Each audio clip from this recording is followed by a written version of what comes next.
Are the Bibles, all the Bibles, the same, or they are different? Now, when we look to the Bible, if we read it from the beginning, and for instance, we have parallel Bibles. We might have 4 or 6 parallel Bibles. You can choose any one of them. The idea, the thought is the same. The wording might be a little bit different. Doesn't mean that the words have to be the same, but the idea and the thought is one. That is the main significant part of the Bible, that we read not the words but the idea behind those words. So the idea and the thought behind those words is practically the same. The only difference with the Bibles today is that they don't include God's name. So if we go to interlinear Bible, which is the original Bible, that is written from Genesis to chapter 5 of Daniel in Hebrew language, from chapter 6 to the last chapter of the book of Daniel, from chapter 6 of Daniel to the last chapter of Malachi is written in Aramaic, and from Matthew to Revelation is written in Greek.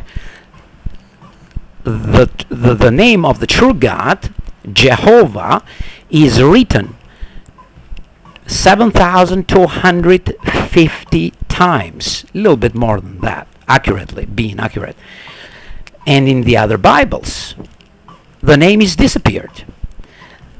Now, if the name of God is written in the Bible 4 times and you get rid of it, because you got the name of the Bible 4 times that was written, is different, make you less responsible. Talking here to the translator or to the translators or those that publish the Bible. But when you remove God's name that is written over 7,250 times, you don't permit that name to exist in the Holy Scriptures. Yes, this is a crime and is not excuse.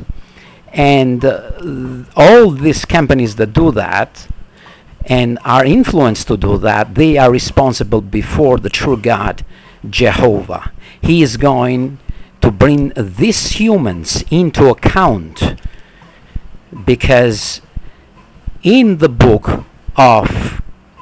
model prayer that Jesus is recorded to Matthew chapter 6 verse 9 says, our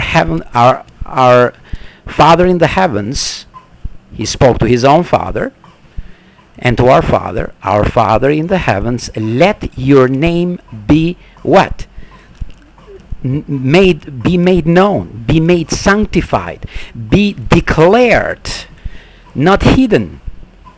So, and the second came, let your kingdom come. So the kingdom is going to come for what? For our sake or for God's name's sake?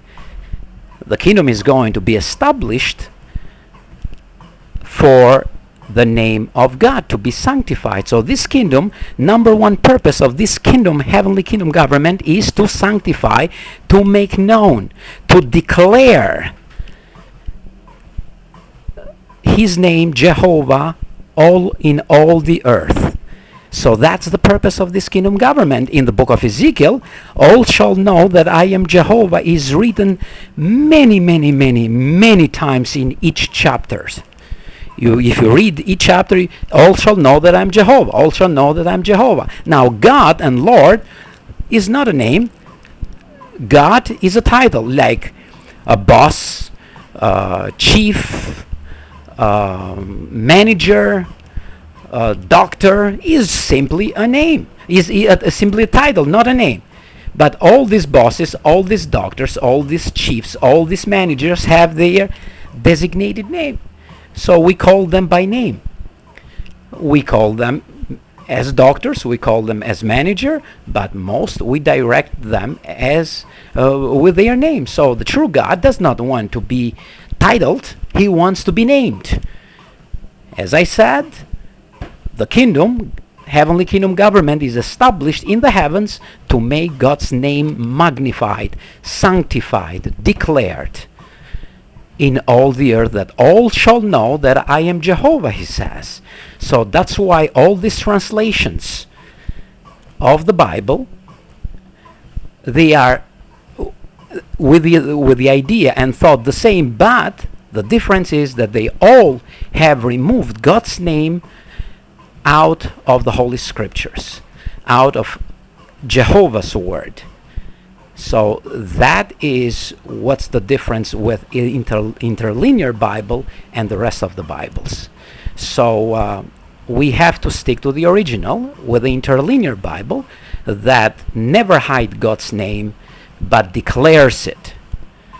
And we have to do the same. We have to pronounce Jehovah's name, to declare Jehovah's name, which means he causes us to become. He made us. He created us. He created everything in the heavens, the invisible universe, the angels, the material universe, the galaxies and stars and the earth, and the physical universe, in a sense that are animals and humans and every living thing. So he deserves to be called by Jehovah. He causes us to become. He made us, he created us, so we cannot hide his name, but we have to sanctify it and declare it.